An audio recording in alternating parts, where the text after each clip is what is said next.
This spring, I started attending an old, legendary prefectural high school with dorms. I joined the girls' karate team, and during the May holidays, I took part in my first annual training camp. We were to sleep in the large open space on the first floor. Have you heard the story about the tunnel? As we were resting after practice, one of the older club members suddenly brought up a new topic. This tunnel was behind the dorms, allowing people in the past to come and go through the bottom of a small mountain. This club member then told us the legend surrounding it.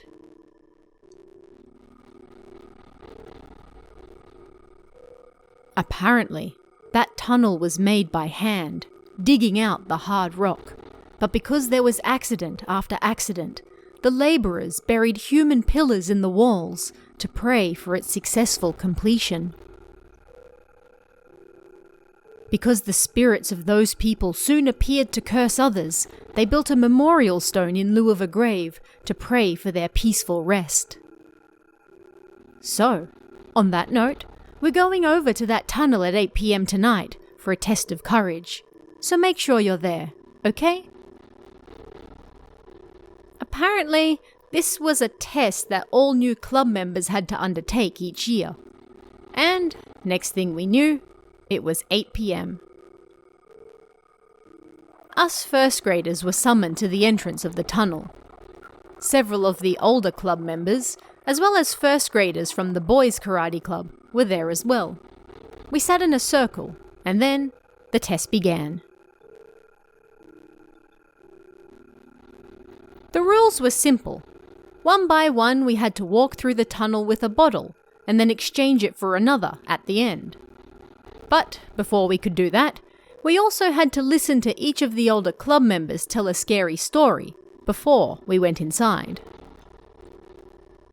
I was last, so the story they told me before I went inside was about a test of courage. The former team captain of the club once joined the first graders for their test, but after that, they were barely able to eat, and at night, they would go off somewhere alone. Two of the second graders noticed the captain's strange behaviour, and so they followed them one night, only to find them sitting inside the tunnel.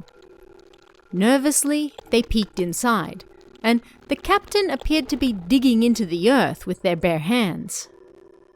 No, on closer inspection, it appeared that they were sucking on some bones. The pair grew frightened at the terrifying expression on the captain's face, and they ran back to the dorms, but it appeared the captain heard them. "Who's there?"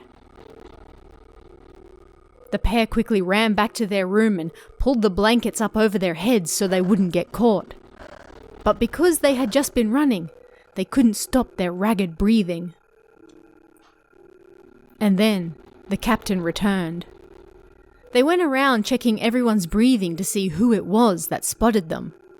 And then they approached the pair who had just returned, placing an ear to their heads under the blankets. "It was you!" The captain screamed as though possessed, brandishing a hoe in the air. Everyone woke up and was able to hold the captain down, and they were then taken to the hospital. But even now, nobody was quite sure what happened to them. I started walking through the dim tunnel after hearing that story, and a fear I couldn't put into words overwhelmed me. I feared footsteps would follow me from behind, or hands would reach out in the darkness.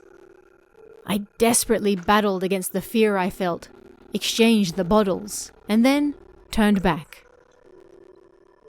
However, a small hole opened up in the wall next to me, and inside it I saw what looked like a mummified man hugging his knees.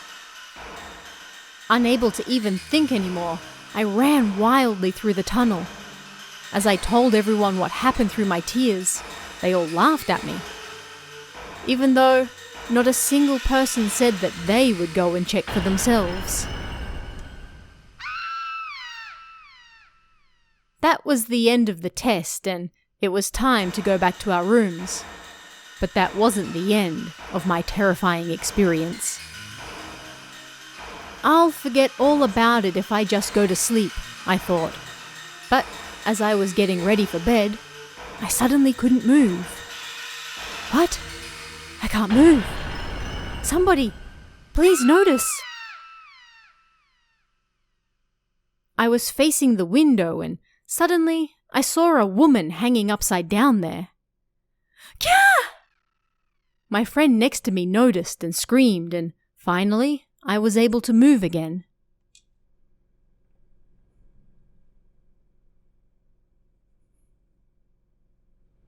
Everyone in the room screamed and several people from the next room over came running. But by that point, the woman had disappeared. The training camp ended in mystery. I asked one of the older club members later about it, and apparently something like that happened every single year. And so, being able to withstand that was part of the club's traditions.